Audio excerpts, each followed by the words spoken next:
El ejército romano destacó por ser la fuerza más poderosa, moderna y móvil de su tiempo. El gran desarrollo de los romanos en todas las esferas de su estado se debe en gran medida a la adquisición de las mejores características de otros pueblos, dejando de lado las cosas negativas de estos. Para nadie es un secreto que el panteón romano de los dioses fue tomado de los helenos, quienes tiempo atrás lo habían adoptado de los antiguos egipcios. Desde sus inicios, el Imperio Romano se esforzó en superar a sus vecinos. Como consecuencia del enfoque estructural del sector militar, los descendientes de Rómulo lograron someter a la mayor parte de ese mundo. Para entender más a fondo al ejército romano, veamos de qué manera se organizó el ejército y tratemos de entender cómo consiguieron ganar las batallas, incluso en los casos en donde la ventaja numérica no estaba de su lado. Desafortunadamente, las películas nos han brindado falsas impresiones acerca de las batallas que se vivieron en la antigüedad. En aquel entonces, los ejércitos lucharon centrándose principalmente en no romper la formación de batalla, a excepción de los bárbaros quienes corrían de cabeza hacia el enemigo de manera desordenada. Desde los antiguos griegos se ha considerado una gran vergüenza abandonar la formación de batalla, sin importar el motivo. En ningún caso se permitió a los soldados dejar un hueco en las filas, ya que el enemigo podría atravesarlo.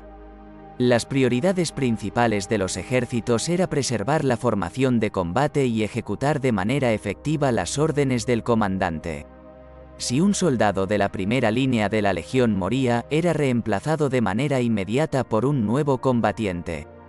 Las unidades militares de la legión romana, manípulos, practicaban exhaustivamente todas las formaciones de batalla y maniobras de combate.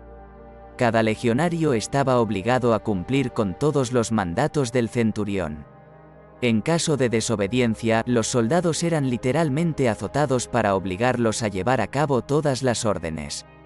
Por otro lado, no se requería que un legionario fuera un maestro de la espada, no debía necesariamente demostrar un heroísmo o un fervor excesivo en la batalla.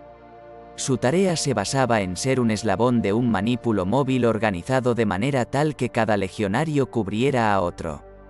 En la primera fila de la legión siempre se encontraban los asteros o luchadores con lanzas, quienes en su mayoría eran reclutas de no más de 25 años. En la segunda línea estaban los príncipes, los cuales ya eran legionarios con una experiencia de al menos 2 años.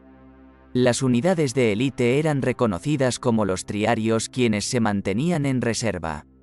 Estas fuerzas de élite podían proporcionar apoyo a las unidades debilitadas y, además, podían actuar como espías. Inmediatamente, se puede ver la manera tan cuidadosa con la que los romanos desplegaban a sus legiones.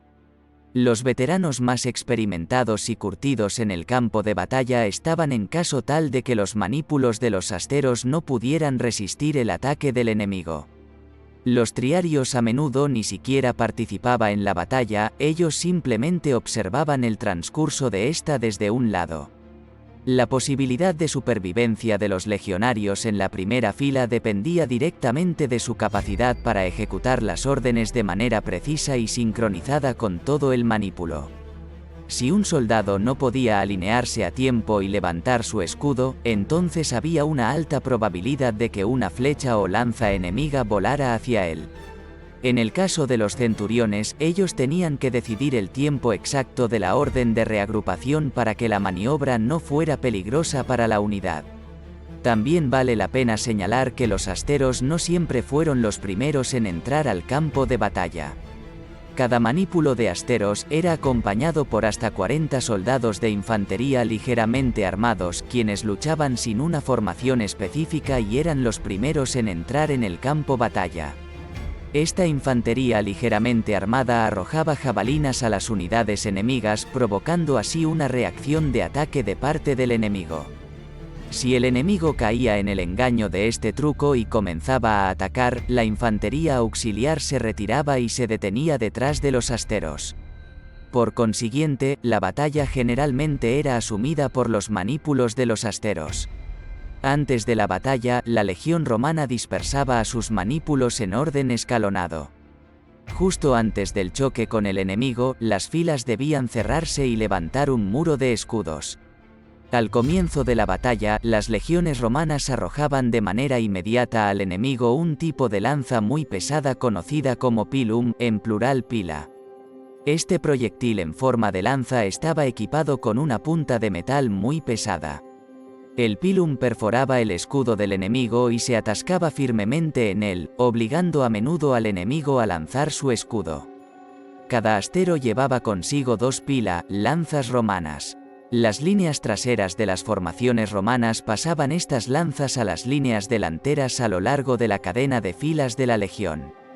De este modo, los romanos al comienzo de la batalla atacaban al enemigo con una lluvia de lanzas, logrando así desestabilizar y desmoralizar de inmediato al ejército enemigo.